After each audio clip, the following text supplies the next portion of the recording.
Hello everyone, मैं Anita Thakur. Welcome to my YouTube channel. और आज हम लोग पढ़ने वाले हैं क्लास 9th हिस्ट्री का चैप्टर 3 जो थे उसको हम लोग डिस्कस कर रहे थे। और आज हम लोग चैप्टर 3 को कंप्लीट कर रहे हैं। उसका लास्ट टॉपिक जो है वो डिस्कस कर रहे हैं, नॉलेज अबाउट द हॉलोकास्ट। ठीक है, तो ये मतलब किसके बारे में बात करनी है आज हम लोगों को कि जर्मनी में जो एक हॉलोकास्ट हुआ था, मतलब एक विनाशकारी जो एक मतलब हम लोग देख सकते हैं कि विनाश हो रहा था, वो किस तरह से हो रहा था और उसका नॉलेज किस तरह से प्रोवाइड हुआ। तो यहाँ पर बताया गया है, यहाँ पर एक इन्फॉर्मेशन जो थी वो बताई गई है जिसमें बताया गया है कि नाज़ी में जितनी भी नाज़ी पार्टी की तरह जो भी प्रैक्टिसेस परफॉर्म करी जा रही थी, मतलब जो भी वो काम कर रहे थे, वो अब धीरे धीरे क्या हो रहे थे, जर्मनी से बाहर आ रहे थे। जब नाज़ी पार्टी के लास्ट ईयर्स चल रहे थे उनके राइन के, उनके रूल के, लेकिन जैसे ही जर्मनी का मतलब वर्ल्ड वॉर का एंड हुआ, जर्मनी को बहुत बुरी तरह से डिफीट कर दिया गया, उसको पराजय मिल गई और वर्ल्ड को ये रियलाइज़ हुआ कि एक्चुअली जर्मनी के साथ हुआ क्या है।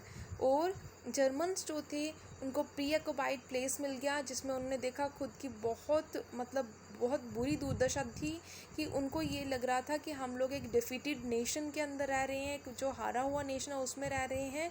और उन्होंने क्या किया, जो ज्यूज़ थे वो चाहते थे कि रिमेंबर किया जाए, उन चीज़ों को याद किया जाए कि हमारे साथ किस तरह की एट्रोसिटीज़ और सफरिंग्स को उन्होंने सेव किया जब नाज़ीज़ जो थी, नाज़ी पार्टी जो थी, वो किलिंग ऑपरेशन चला रही थी, जब हमारे लोगों को क्या कर रही थी, वो इवैक्यूएट कर रही थी और उनको अननेसेसरली मार रही थी गैस चैम्बर्स में डालकर। उसी को हॉलोकास्ट कहा गया, एक विनाशकारी टाइम कहा गया। और एक उसी का हाइट पर एक पर्सन था, मतलब उसका वो कहाँ रहता था, एक ज्यूस को जहाँ पे रखा जाता था जिसको घिटोस कहते थे, वहाँ का एक पर्सन था। तो वो कहता है कि मैं वॉर के बाद आधा घंटा ज़िंदा रहना चाहता हूँ ताकि मैं क्या कर सकूँ, मैं लोगों को, वर्ल्ड को ये बता सकूँ कि एक्चुअली नाज़ी जर्मनी में हुआ क्या था, वहाँ पर किस तरह से मतलब ये हॉलोकॉस्ट जो था वो देखा जा रहा था। और वो इस स्प्रिट के थ्रू ये बताना चाहता था कि उन्होंने क्या किया, जितने भी डॉक्यूमेंट्स थे उनको प्रिजर्व किया गया, जो कि गिटोज़ में, कैंप्स में इनहैबिटेंट्स जो थे उनने कुछ डायरीज़ लिखी और कुछ ने नोटबुक्स लिखी, कुछ ने आर्चिव्स बनाए।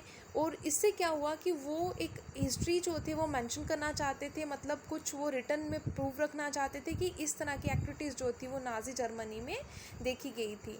और दूसरी साइड अगर हम लोग बात करें, वॉर के टाइम पर जब उनके हाथ से, नाज़ी पार्टी के हाथ से पार जो थी वो कंट्रोल हो रही थी, उनके हाथ से पार को मतलब छीना जा रहा था, पार उनके हाथ से निकलती जा रही थी। जो नाज़ी लीडरशिप थी उन्होंने पेट्रोल डिस्ट्रीब्यूट करना स्टार्ट कर दिया ताकि जितने भी फंक्शनरी एरियाज़ हैं उनको डिस्ट्रॉय करा जा सके। जहाँ पर भी जिन कैंप्स में, जिन एरियाज़ में, जिन गिटोज़ में उन्होंने कुछ ऑफिशियल डॉक्यूमेंट्स को छुपा के रखा है, उन सभी इन एविडेंसेस को ख़त्म किया जा सके।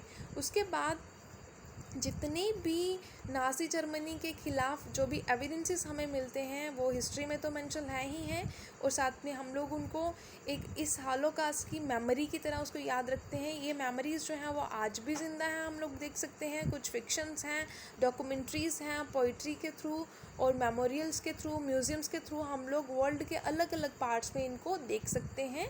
ठीक है, और उसके बाद ये ट्रिब्यूट उन लोगों को था कि जो मतलब एम्बेरस किया गया था उनको, और जो लोग उनको कोलैबोरेट कर रहे थे, मतलब जिन लोगों ने उनको उनका साथ दिया, ये उन लोगों के लिए वार्निंग थी जो बिल्कुल साइलेंस होके इस पूरी किलिंग को, इस मतलब विनाश को देख रहे थे अपनी आंखों से। ऐसा नहीं होना चाहिए था, क्योंकि अगर किसी भी तरह का इनजस्टिस होता है, इनइक्वालिटी देखने को मिलती है, तो आप लोगों को वॉइस रेज करनी है, आप लोगों को आवाज़ उठानी है। ठीक है, तो ये आज आप लोगों का चैप्टर 3 जो है वो कंप्लीट हो गया है। सो होप कि आप लोग इसको अच्छे से प्रिपेयर करोगे एग्ज़ाम्स के लिए। ठीक है, thanks for listening and may God bless you all.